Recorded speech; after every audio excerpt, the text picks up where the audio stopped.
Assalamualaikum. Assalamualaikum warahmatullahi wabarakatuh. Waalaikumsalam warahmatullahi wabarakatuh. Alhamdulillahi rabbil alamin. Alhamdulillahilladzi arsala rasulahu bil huda wa dinil haqq liyudhhirahu 'ala ad-din kullih wa kafaa billahi shahida. Ashhadu an la ilaha illallah wahdahu la syarika lah wa ashhadu anna Muhammadan abduhu wa rasuluh la nabiyya ba'dah. Qala Allah Ta'ala fil Qur'anil Aziz, a'udzu billahi minasy syaithanir rajim. Bismillahirrahmanirrahim. Wa idh qulna lil malaikati isjudu li adama fasajadu illa iblisa aba wastakbara wa kana minal kafirin.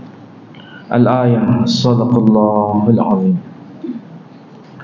Saudara-saudara sekalian, kaum muslimin dan muslimat yang berbahagia, alhamdulillah kita panjatkan pujian syukur kita kehadirat Allah Subhanahu wa taala. Pada waktu petang ini kita bisa lanjutkan kajian kita mentadabbur ayat-ayat Allah. Mudah-mudahan kebersamaan kita semua mendapat maghfirah dan rahmah dari Allah Subhanahu wa taala. Bapak Ibu sekalian, kemarin kita sudah membahas ayat yang tercantum di dalam Al-Quran, yakni surah Al-Baqarah, surah kedua, ayat yang ke-30. Sekarang kita lanjutkan pada ayat berikutnya yang tadi saya kutip. Pada ayat yang ke-30 yang kita bahas kemarin, Allah Subhanahu wa taala merancang peristiwa besar yang sebetulnya itu berkaitan dengan jati diri kita. Jati diri kita sebagai khalifatullah di muka bumi. Itulah sebabnya kalau kita masih ingat apa yang sedang kita renungkan selama 1 bulan ini, kita berselang 1 bulan kemarin, bahwa Adam diciptakan itu punya tujuan penting, yakni sebagai khalifahnya Allah di muka bumi. Istilah khalifahnya Allah di muka bumi berarti posisinya menggantikan peran Sang Pencipta dalam pengelolaan bumi ini. Bumi dan segala sesuatu yang ada padanya diserahkan kepada khalifah Allah. Dan kita adalah pelanjut dari khalifah Allah itu sendiri. Makanya kita disebut Bani Adam.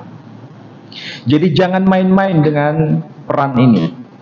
Kita punya tanggung jawab besar dalam pengelolaan bumi ini dan segala sesuatu yang ada padanya. Ini jangan dipahami sempit. Ini sesuatu yang sangat kompleks. Bukan sesederhana yang kita pahami, tapi sangat kompleks. Itulah sebabnya sejak awal Allah Subhanahu wa taala mengingatkan kepada kita di surah Al-Anbiya. Menarik, surah ini disebutkan surah Al-Anbiya, berarti arti harfiahnya para nabi. Kalau begitu, apapun ayat yang termaktub di dalam surah Al-Anbiya itu ada kaitannya karakter kenabian. Di situ disebutkan tokoh yang bernama Ibrahim, tokoh yang bernama Musa dan Harun, tokoh yang bernama Zakaria, Yahya, dan semuanya itu adalah kenabian.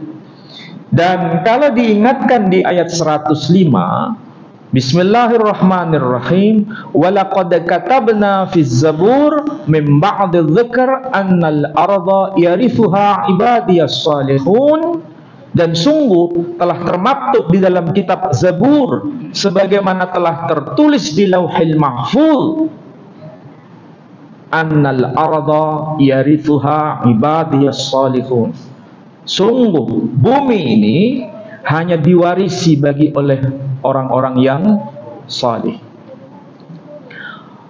Kesalehan di sini bukan kesalehan personal semata-mata, tetapi menyangkut kesalehan sosial.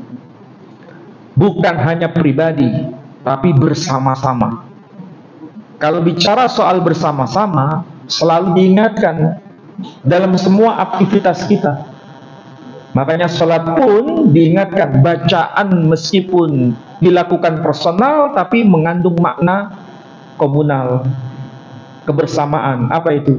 Iyyaka na'budu wa iyyaka nasta'in. Kepadamu kami menyembah, bukan kepadamu aku menyembah, tapi kami tetap menggunakan ungkapan kebersamaan. Wa iyyaka nasta'in, dan kepada engkau semata-mata kami juga memohon. Jadi ini nilai penting yang termaktub di dalam Al-Quranul Karim. Dan itulah seharusnya yang kita pahami. Jangan sampai yang kita lakukan itu semata-mata hanya untuk menyelamatkan pribadi. Harus terfikirkan untuk menyelamatkan bersama. Itulah sebabnya jangan sampai ada pikiran kita, ini pikiran kotor, surga seakan-akan milik sendiri. Ada nggak yang punya pemahaman begitu? Oh, siapa? Surga itu bukan hanya untuk pribadi, surga itu untuk semua. Dan Allah Subhanahu wa Ta'ala menghadiahkan surga bukan hanya untuk satu orang, tapi untuk semua. Seakan-akan Allah tidak ridha bila semua kita ini tidak masuk surga. Itulah sebabnya diingatkan dengan pewahyuan para nabi. Tujuannya satu, untuk semua, kecuali yang mereka tidak mau. Kalau tidak mau kan bukan semuanya. Tidak mungkin yang masuk surga hanya satu orang. Kira-kira kalau surga dihuni satu orang, bisa bayangkan? Itulah sebabnya surga sejak awal tidak dihuni oleh Adam semata-mata. Surga sudah dihuni oleh pasangannya dan makhluk-makhluk Allah yang lain. Karena memang tujuannya bukan untuk personal, tapi untuk bersama. Nah, kembali pada pembahasan ayat berikutnya ini. Inilah yang terjadi di awal zaman, ya. Yang terjadi di awal zaman. Allah berfirman ketika diciptakan Adam, barulah terjadi persoalan-persoalan yang justru mengagetkan kita. Apa itu? Wa idh qulna lil malaikati isjudu li Adama fasajadu illa iblis.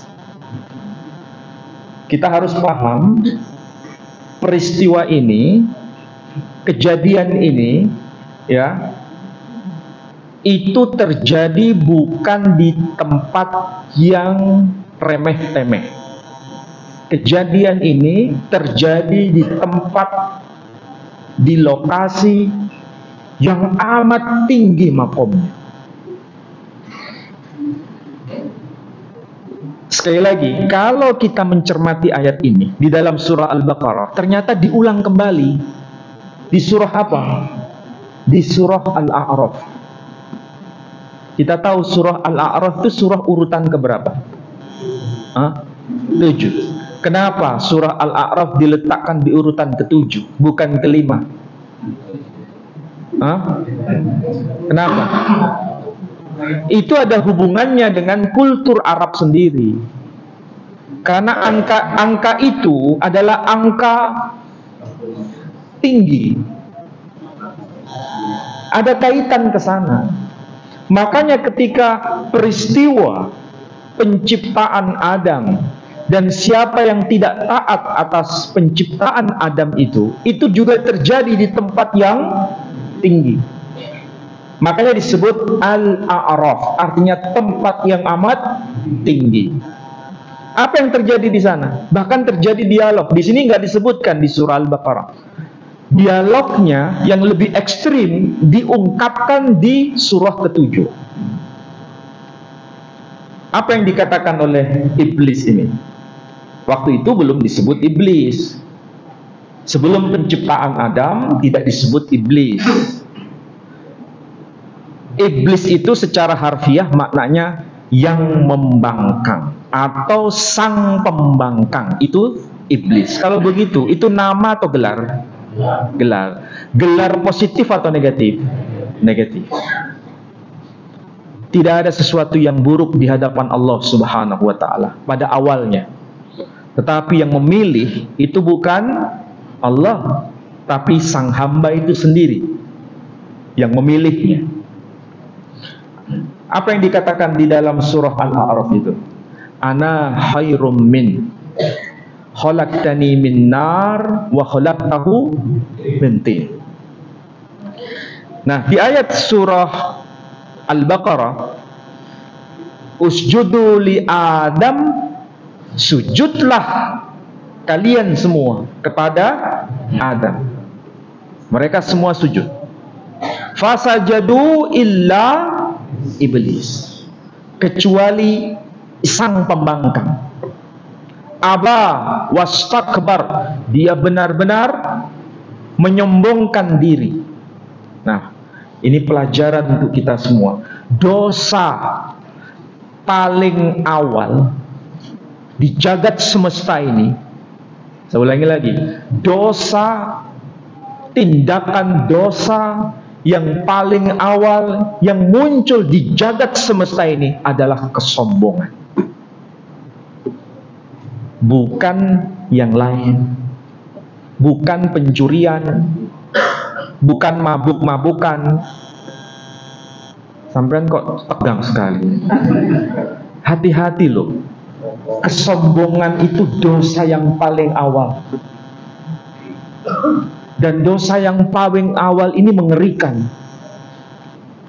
Karena semua sesuatu yang berkaitan dengan kesombongan itu akarnya dari sini. Akarnya. Dan kalau sudah seperti itu, baru kita merenung sekarang. Kenapa sampai itu terjadi? Dan ini bukan menimpa pada makhluknya yang rendah, tapi makhluknya yang memiliki makom tertinggi. Karena ini terjadi di tempat yang tinggi. Kalau kita membaca kitab-kitab tafsir, sang pembangkang ini punya nama. Di sini nggak dijelaskan namanya. Hanya disebutkan iblis, sang pembangkang. Dia punya nama yang sangat agung namanya, Azazil, sebanding dengan Jibril, sebanding dengan Mikail, sebanding dengan Israfil. Hal seperti ini mengagetkan kita. Ternyata itu bukan hanya diimani oleh kaum muslimin. Orang Yahudi saja tahu. Jadi kalau seandainya kita baca ayat ini, mereka pun langsung menyimak. Seakan-akan ini ayat adalah kitab Taurat itu sendiri. Karena di Taurat juga seperti ini. Dan namanya tidak disebut Jibril, Mikail, Israfil, tapi namanya disebut Gabriel, Mikhael, Rafael. Baru ngerti kalau Rafael itu Israfil. Nah, baru ngerti kan? Baru ngerti kalau Mikail itu Michael. Kalau Prancisnya Michel. Kalau orang sini menyebut Mail. Baru tahu kalau Jibril itu sama dengan Gabriel. Berarti ini merupakan sebuah wacana yang diyakini semua. Artinya apa? Kalau informasi seperti ini bukan hanya milik kita, berarti milik bersama.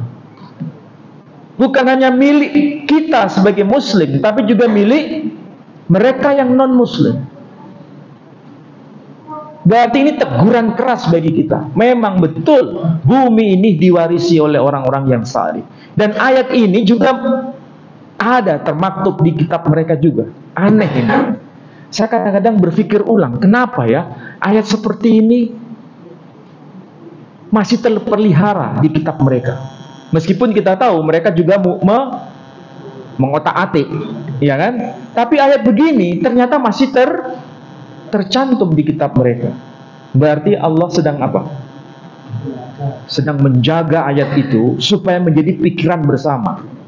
Allah sendiri yang menjaga itu. Seakan-akan ini ayat penting. Kalau ini hilang, kira-kira alibi kita apa? Alibi kita atau alibi mereka apa? Ya bumi terserah kami, tidak ada peringatan, gitu kan? Tapi kalau ada ayat seperti itu, berarti masih diingatkan dengan itu, masih ada hujah dengan itu. Masalahnya mau ikut atau tidak. Oke, sekarang kita konsentrasi pelan-pelan. Berarti bumi ini harus kita pelihara dengan baik dan diingatkan di awal zaman kayak begitu. Ada tokoh besar, ada makhluk atau hambanya Allah yang memiliki kedudukan tinggi, akhirnya jatuh gara-gara karena kesombongan. Dan dia bernama Azazil. Saat itulah ketika dia sombong, langsung Allah membalik itu dengan istilah iblis, sang pembangkang. Saudara kita mengenalnya dengan istilah diabolos. Diabolos, kita menyebutnya iblis. Sepengetahuan saya, selain disebut diabolos, dia juga disebut Lucifer. Pernah dengar nama ini? Nah, Lucifer. Kalau yang mantan-mantan itu mesti paham. Ada yang mantan di sini? Tak pernah ingat istilah Lucifer? Nah, Lucifer itu sebetulnya hamba Allah yang memiliki posisi tinggi, tapi dia jatuh. Makanya dia disebut malaikat yang jatuh. Jadi mereka itu menyebut Lucifer itu malaikat. Namanya malaikat itu kan berarti makomnya tinggi, tapi jatuh. Kenapa? Karena dia sombong. Dan itulah yang umurnya panjang sampai ila yaumil kiamah, menyesatkan manusia. Itu kesombongan. Nah, pelajaran apa untuk kita? Pelajarannya sederhana. Segala sesuatu yang kita peroleh sebagai orang penting atau kedudukan penting, jangan dianggap itu sebagai prestasi kita. Malaikat memiliki kedudukan tinggi itu bukan karena prestasinya. Jibril punya kedudukan tinggi bukan karena prestasinya. Israfil memiliki kedudukan tinggi juga bukan karena prestasinya. Azazil memiliki kedudukan tinggi bukan karena prestasinya atau karena asal usulnya. Meskipun kalau bicara asal usul tadi masuk akal. Betul nggak? Masuk akal. Tahu maksud saya? Di mana masuk akalnya?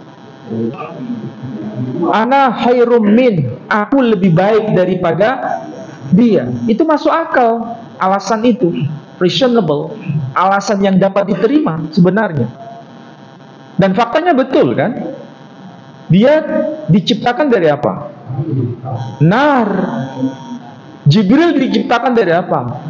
Nur. Nur, nar, bedanya cuma berapa huruf? Hah? Cuma satu huruf. Nur, nar, itu nun, waw, ra. Itu Jibril, Mikail, Israfil, itu nur. Sedangkan Azazil, nar, nun, alif, ra. Bedanya cuma 1 oktan. Tahu 1 oktan? 1 strip. Tahu 1 strip? Bukan strip begini ya, bukan. Strip apa? Di SPBU itu loh. Ya kan? 1 level. Dan itu anugerah sebetulnya. Diciptakan dari begitu. Jangan dipakai sebagai alat untuk kesombongan. Apapun dan siapapun kita, itu anugerah. Ketika kita lakukan bentuk penyimpangan, itu kita akan jatuh. Jatuh sejatuh-jatuhnya. Itu pelajaran untuk kita semua. Makanya kita ini yang diberikan anugerah macam-macam, jangan dijadikan sebagai alat kesombongan. Ini dosa pertama yang muncul di jagat semesta. Dan kalau itu terjadi, wah, itu luar biasa dampak. Oke, kembali ke sini. Kita diingatkan, pelajaran pertama untuk kita, jangan sekali-kali ada rasa sombong. Dan kesombongan itu hanya milik siapa? Hanya milik dia saja. Hanya milik dia. Semua kita itu sama. Dan malaikat kalau dibanding dengan kita, sebetulnya bahannya lebih kualitasnya kita apa malaikat itu? Malaikat itu kualitasnya kalau dari bahannya ya. Kita nggak selevel, sebetulnya nggak level kita ya. Tetapi disitulah Allah menguji kita, menguji hamba-hambanya. Bisakah kita bersama-sama dan tidak mengagungkan kesombongan itu? Nah, kemudian kalau kita sudah paham itu, maka hidup kita ini nyaman. Nyaman, karena apa? Kita rendah hati. Rendah hati di hadapan siapapun. Tetapi kita diberikan kelebihan. Tapi lagi-lagi kelebihan ini jangan dipakai sebagai alat kesombongan. Kelebihan kita dibanding malaikat itu apa? Wa 'allama Adamal asma'a kullaha. Malaikat itu memiliki kecerdasan, iya. Tapi kecerdasan para malaikat tidak setara dengan kecerdasan kita. Diberikan kelebihan. Ini keadilan Allah Subhanahu wa ta'ala. Kalau dari bahan, kita dibanding malaikat itu, kalau dari bahan, levelnya tinggi mana? Malaikat. Tapi dari sisi kecerdasan, kecerdasannya itu kecerdasan malaikat atau kita? Kita.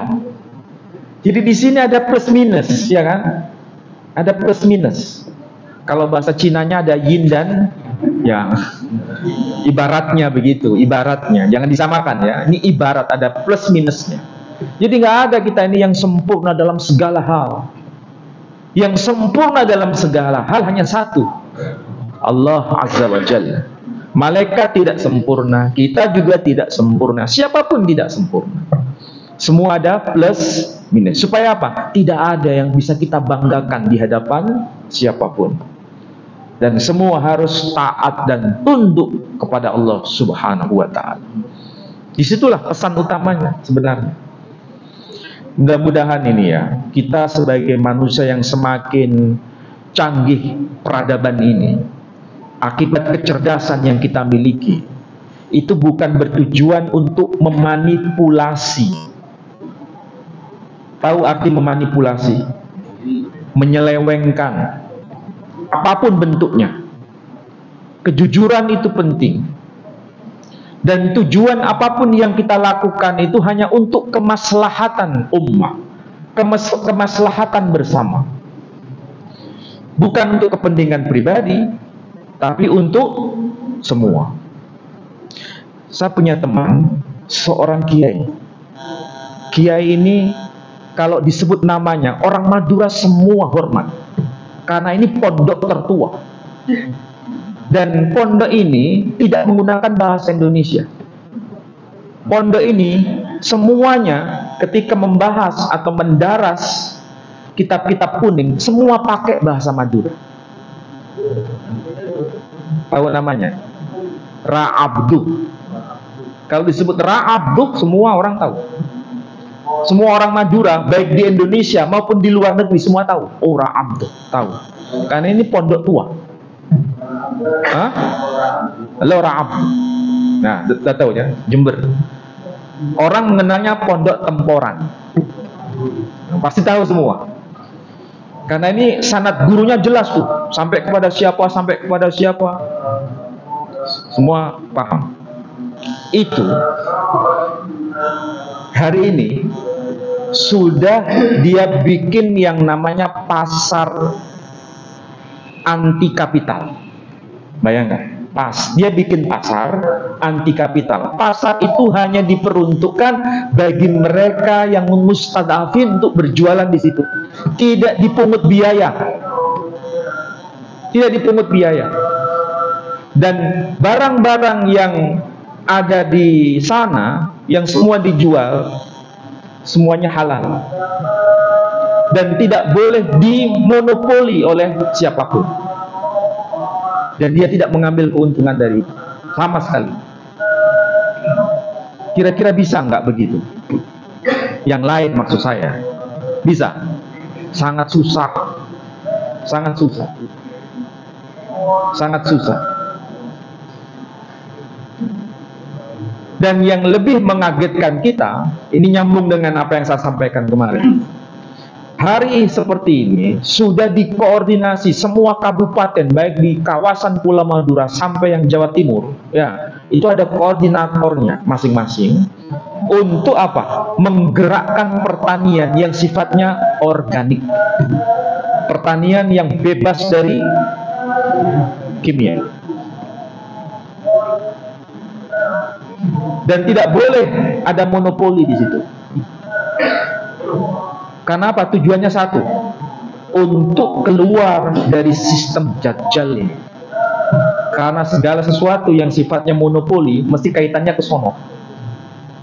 Karena kalau kita mendengar apa yang disampaikan oleh Syekh Imran Hussein, era sekarang itu sudah masuk yang namanya Pax Judaika. Hegemoni ada di tangan Israel sekarang. Sebelumnya Pax Britannica, Pax Americana. Pax Americana itu orientasinya mana? Amerika.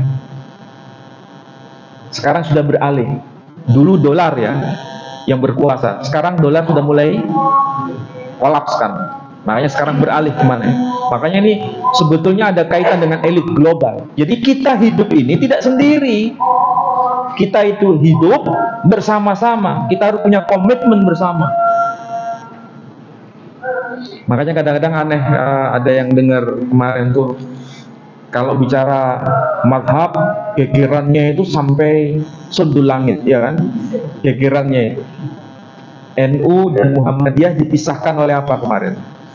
Dipisahkan oleh kunut, tapi disatukan oleh ambang. Ini bahasa menarik untuk disampaikan. Tapi ya gimana lagi?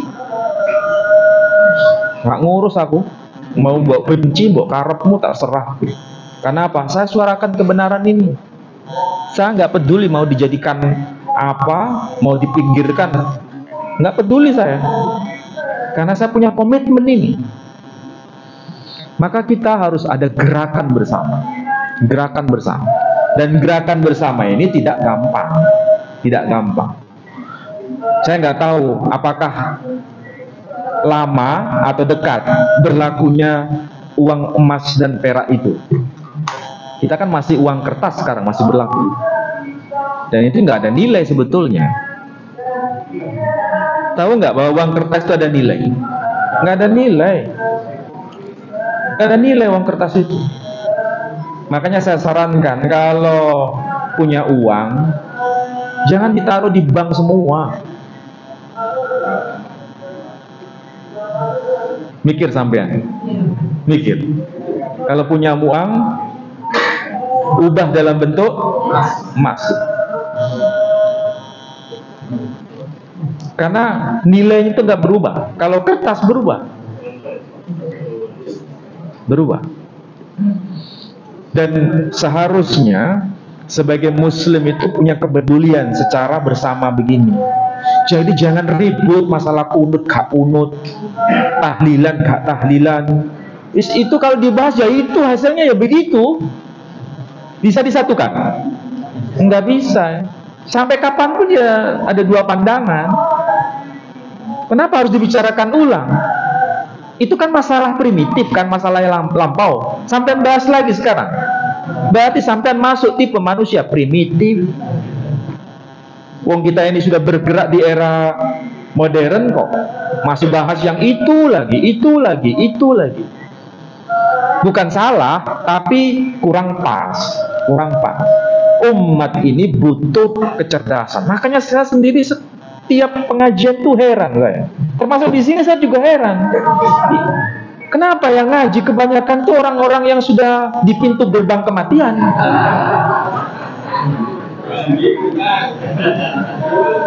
Hah? Coba lihat nih rata-rata ini. Rata-rata manusia yang datang, manusia hamba Allah yang datang ke sini, rata-rata itu mendekati gerbang kematian. Kenapa anak-anak muda begitu sangat asing dengan pengajian ini? Karena mereka itu terlalu bosan. Kenapa bosan? Karena hampir sebagian besar pengajian yang mereka ikuti yang dibahas itu masalah-masalah yang primitif. Tidak ada solusi untuk era kekinian. Betul enggak itu? Coba kalau yang dibahas itu adalah pengetahuan-pengetahuan yang up to date dengan era kekinian, solutif, dan basisnya Quran, mereka pasti happy dengan pengajian-pengajian itu. Itu baru materi, belum lagi tampilan. Ya kan? Anak-anak muda tampilannya itu ya tampilan seperti era kekinian. Lah sampean eranya apa? Ya saya menyesuaikan diri.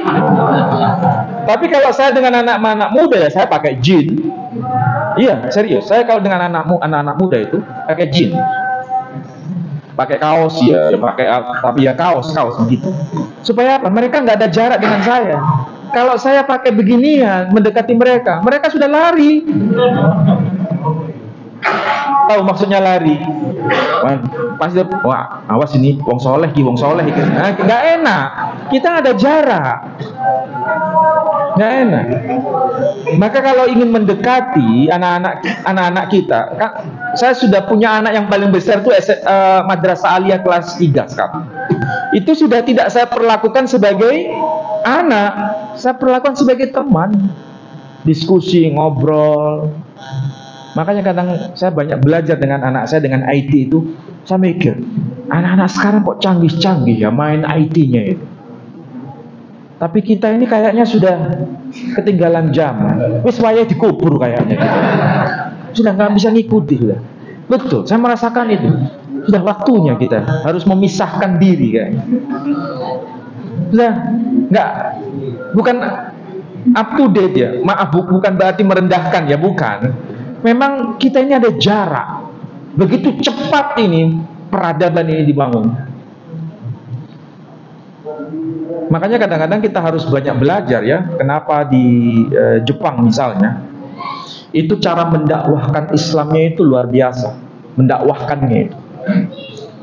Kebanyakan orang-orang Turki itu kalau mendakwahkan Islam itu tidak pakai pakaian khas tradisional Turki. Dia pakai pakaian yang modernis. Pakai jas, pakai celana ya, pakai dasi. Terus kemudian kaos kakinya masih dipakai, kemudian sholat. Terus orang-orang Jepang itu memperhatikan. Dan mereka melihat itu adalah sesuatu yang kekinian sebetulnya. Lain dengan kita, kalau seandainya orang Jepang melihat kita, lari atau ikut nimbrung? Hah? Kenapa?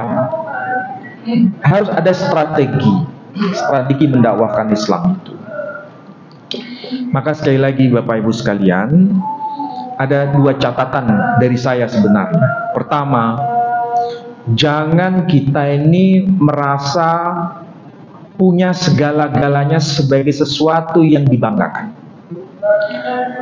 Yakinlah, setiap pribadi kita itu ada kekurangan. Kalau merasa bahwa kita setiap pribadi ada kekurangan, kesombongan itu terkikis.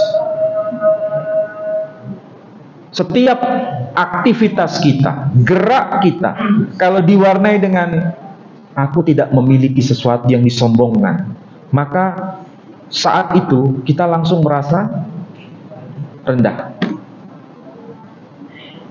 Coba itu, lakukan begitu, pasti nanti akan muncul. Tapi kalau sudah merasa, wah aku dihormati, wah aku ini, wah aku ini, wah aku itu, nah hati-hati, nanti akan semakin tinggi dan suatu saat akan jatuh dan sejatuh-jatuh. Itu yang pertama. Yang kedua, kita harus memfungsikan peran kita di bumi ini untuk semua, bukan untuk kepentingan pribadi.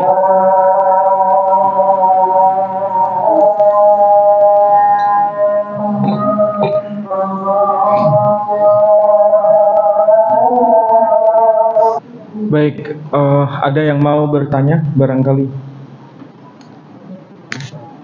Ada? Ibu-ibu barangkali yang pertama.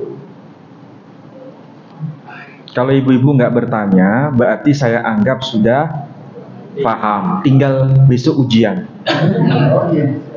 Kalau bisa jawab berarti sudah oke.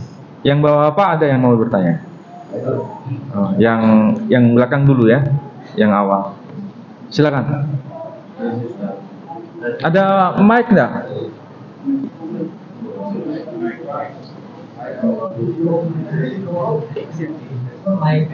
Michael.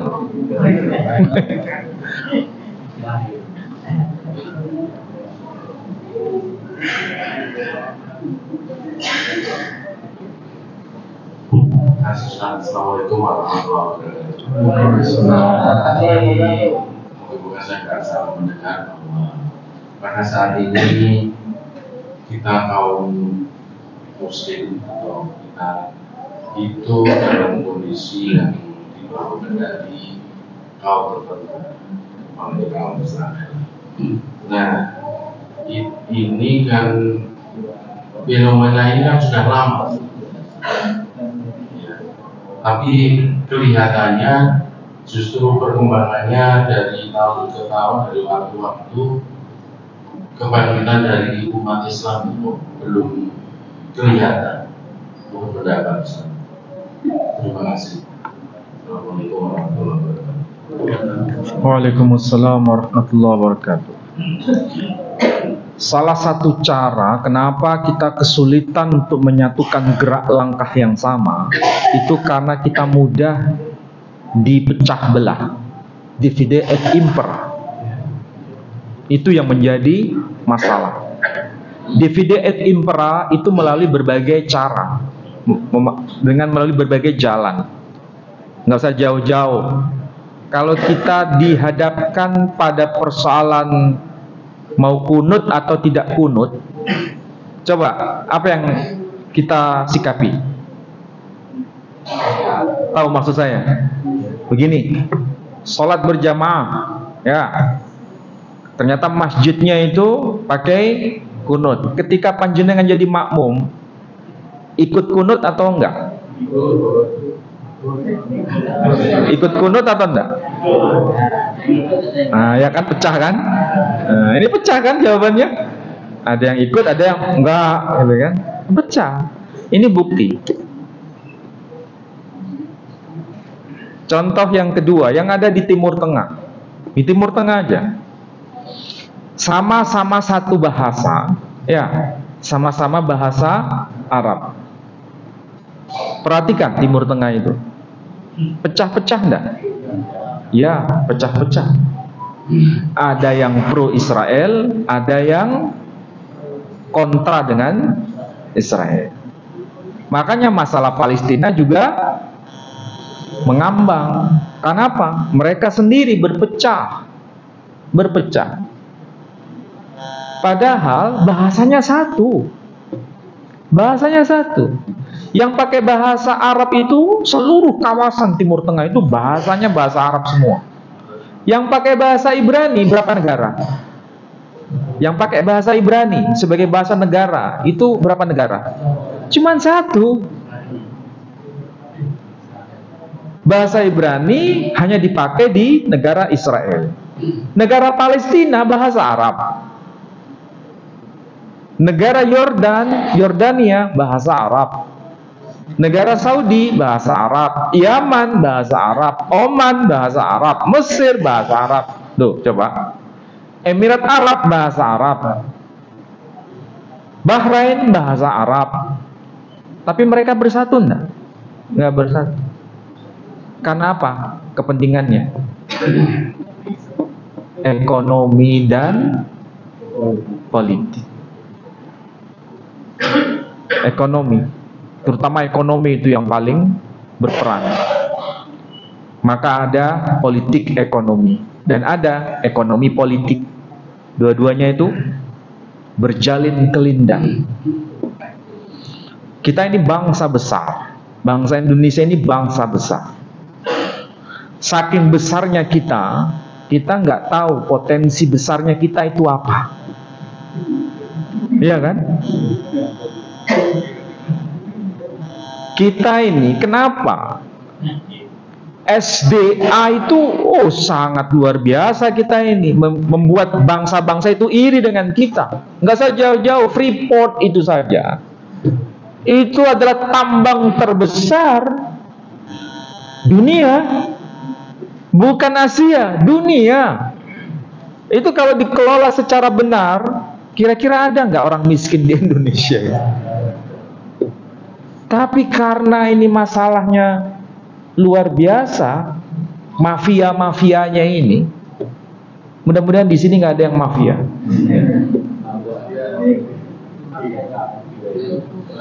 Tapi kalau korban mafia banyak kita. Jadi masalahnya di situ, umat Islam itu. Terus yang didengungkan itu adalah perbedaan-perbedaan yang sifatnya khilafiyah, itu didengung-dengungkan. Itu yang kemudian membuat kita semakin lemah. Saya bisa bayangkan seandainya Nabi SAW dibangkitkan dari alam kubur, seandainya ini, kemudian menjumpai kita, oh kita dimarahi kayaknya. Betul. Nabi itu sayang sama kita. Cuma masalahnya kita ini tidak mengerti.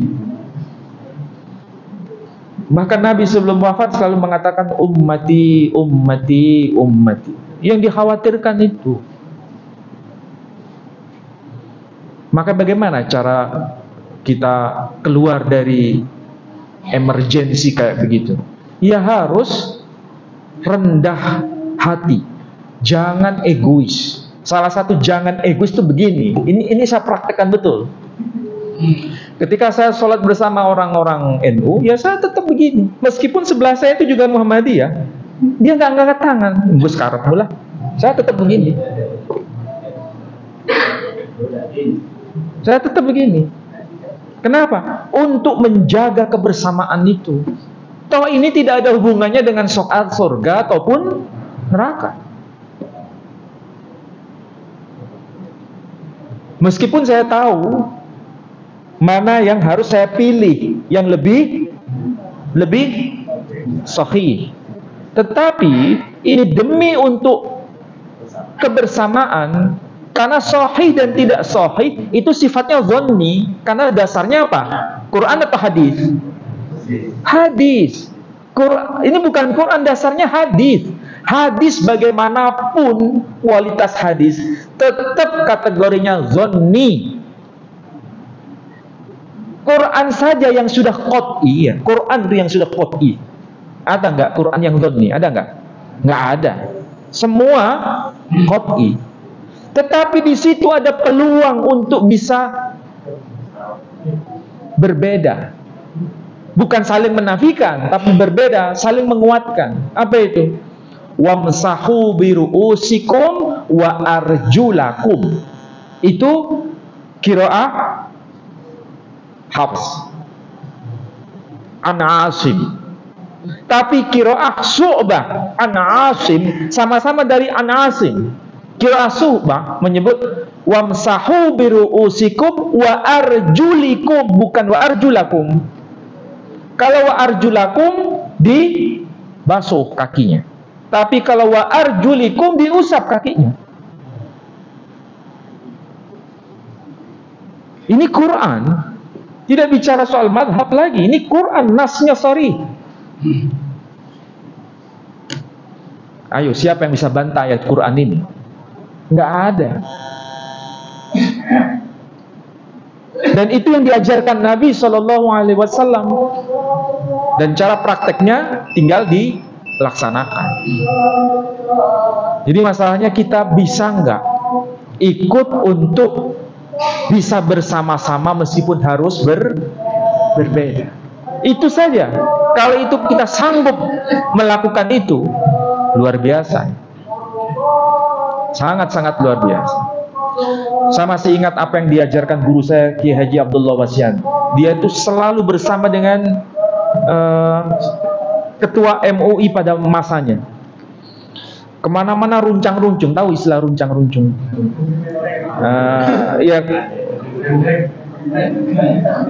Ya bersama-sama begitu. Dan salah satu tradisi yang saya masih ingat terus, kalau sholat tuh dia nggak pakai jas. Meskipun sholat sendiri dia pakai jas beliau. Saya nggak bisa mencontoh itu. Tapi ya jangan sampai sholat pakai kaos oblong gitu. Kalau beliau itu sholat mesti pakai jas. Sampai mau meninggal pun beliau itu sholat pakai jas. Alasannya apa? Ngadep orang saja harus ngajeni. Ini ngadep yang maha kuasa, Allah Azza wa Jalla. Mosok nggak pakai jas. Nah, dia begitu. Ini ijtihad beliau ya, ijtihad beliau. Tapi dari situ saya bisa paham. Oh, memang menghadap dia yang memiliki segala sesuatu harus di nomor satukan. Meskipun harus sendiri, sholat sendiri itu begitu. Artinya apa? Dia melakukan itu dia tidak pamer dengan yang lain. Wong sendiri kok. Sholat sendiri itu, sholat tahajud sendiri. Istrinya pun cerita sama saya juga begitu, sama. Artinya apa? Teladan dari hal yang sederhana itu kita bisa ambil pelajaran. Jadi sekali lagi, kalau beliau sholat bersama dengan yang dari Kiai Misbah ya, namanya Kiai Misbah, ya tetap dia begini. Tapi kalau sholat bersama yang lain dengan bukan Kiai Misbah, ya dia nggak kuno. Oh, dia orang MD, bukan orang MU. Jadi itu soal organisasi itu nggak perlu saya bisa bayangkan seandainya NU Muhammadiyah ini nyatunya seperti apa. Jadi saya sekarang itu aneh. Orang Muhammadiyah menganggapnya Muhammadiyah yang NU. Orang NU menganggap saya itu NU yang Muhammadiyah. Coba ya. Jadi ya alhamdulillah sudahlah, berarti saya milik bersama sudah. Kalau saya menjadi milik bersama, berarti saya tidak membuat kegaduhan untuk memecah belah. Meskipun mereka tahu saya siapa, mereka tahu. Bisakah kita hadir itu untuk semua? Meskipun kita tahu kita punya prinsip, tapi tidak membuat kita berpecah. Nah, masalahnya yang kita lakukan selama ini potensi berpecah atau potensi untuk menyatukan. Nah, itu problemnya. Udah ya, saya jawab ya. Yang lain barangkali. Oh ya tadi, yang nomor 2. Ustaz, ini pertanyaan yang juga menyimpang dari tema malam ini. Menyimpang jauh-jauh dah. Jauh dari paparkan mengenai masalah politik. Di mana topik ini menarik perhatian dan hangat dari ini. Tentunya Ustaz paham kedatangan Paus di Indonesia. Ini menarik karena viral Ustaz. Ya, boleh. Masalah ini sangat menunggu. Sangat senang kalau kita tidak masalah politik. Ya. Tapi tidak apa-apa Ustaz. Ya. Ini yang pertama tentang gambar yang sempat disorot di media. Seorang imam besar Masjid Istiqlal nama NU, saya singkat NU saja. ini mencium kepala seorang paus. Kemudian si paus tersebut membalas dengan menunjuk tangannya imam besar tersebut yang bertulisan NU. Tentunya hal ini sebelumnya ada peristiwa yang tentunya kita sudah sebenarnya kalau kita pikir ada kekuatan besar kalau saya analisa tentang kedatangan si paus karena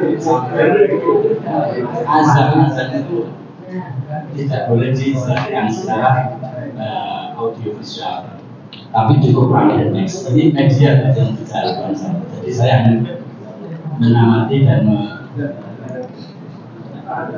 kita mungkin bisa memberikan pencerahan kepada jamaah sebenarnya bagaimana artinya untuk seorang muslim dalam menyambut non muslim, apa sejauh itu. Pertama yang saya tanyakan yang di depan untuk menghormat terlalu berlebihan atau bagaimana menurut Ustaz? Ya, baik. Saya harus menggunakan kalimat yang sorry, tetapi bisa menjadi bahan renungan. Ya, paham maksud saya? Kalimat yang jelas, tapi bisa menjadi bahan renungan dan tidak membuat provokasi. Ya, ini penting. Sampai soalnya menggiring saya ke provokasi itu masalahnya. Saya berikan gambaran umum ya, gambaran umum supaya kita bisa merenungkan bersama, baik yang pro maupun yang kontra. Begini, Indonesia ini adalah negara Muslim terbesar di dunia. Ya, kalau negara Muslim terbesar di dunia, banyak orang enggak yang ingin mencoba melihat kita? Banyak. Dan ada yang punya tujuan untuk kita. Makanya kalau Sri Paus datang ke sini, ini yang kedua kali. Yang dulu Paus Yohanes Paulus, sekarang Paus Fransiskus. Ya, berarti Indonesia ini dipandang sebagai target. Tahu target yang di sini yang dimaksud? Supaya mata dunia melihat kepada kita. Supaya mereka dunia ini melihat, coba Paus saja datang ke Indonesia. Ada apa? Kira-kira jawabannya apa? Sama jawab sendiri. Berarti kan pasti ada tujuan. Dan kenapa dilakukan itu? Sekali lagi mesti ada misi. Nggak mungkin kedatangan itu tanpa misi. Ya. Sampai pada akhirnya mempengaruhi kebijakan. Kebijakan apa? Yang seharusnya itu biasa saja sudah menjadi tradisi dan mereka seharusnya paham itu. Sehingga yang tayang itu diubah menjadi running text. Kira-kira siapa yang punya posisi yang kuat, siapa yang punya posisi yang lemah? Bukankah umat Islam itu terbesar di dunia? Tapi ketika menjadi running text berarti ini kuat atau lemah? Nggak perlu saya jawab kan? Itu analisa. Terus yang ketiga, Vatikan itu bukan sekedar pusat agama Katolik dunia, bukan sekedar itu, tapi juga menjadi sebuah negara. Kalau negara itu ada rakyatnya enggak? Indonesia itu negara, ada rakyatnya enggak?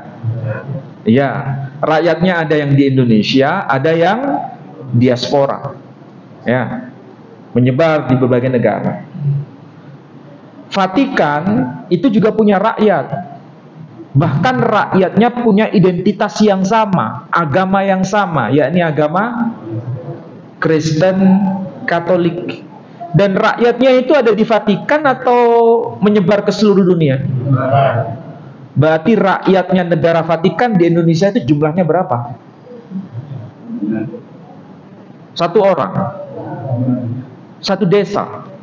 Enggak, banyak. Makanya ketika ada misa besar yang ada di Gelora Bung Karno, seluruh orang-orang yang kaya di kalangan Katolik, mau dari Papua, mau dari Aceh dan sebagainya, itu semua datang ke Jakarta. Kalau begitu, mana yang lemah, mana yang kuat? Makanya dari sini akan menjadi sorotan dunia. Maka apa yang dipikirkan oleh Pak Yusuf Kala itu, sayangnya beliau bersuara sendiri. Yang lain-lain tiarap. Sampean kok canggih menganalisanya. Ya berarti kita harus merenung, ya, harus merenung. Dulu ketika A.R. Fakhruddin menjadi orang yang dikenal pada masanya, ketika Paus Yohanes Paulus II datang, beliau komentar itu dalam kondisi sakit dulu. Sayang sekarang fotokopi A.R. Fakhruddin tidak muncul. Tahu maksudnya fotokopi A.R. Fakhruddin? Tidak muncul. Nggak tahu nggak muncul atau nggak mau dimunculkan.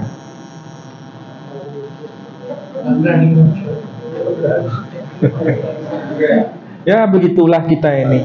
Berarti betul pertanyaan yang pertama tadi, kita ini sekarang sudah tidak bisa bersama-sama, dipecah pandangannya macam-macam.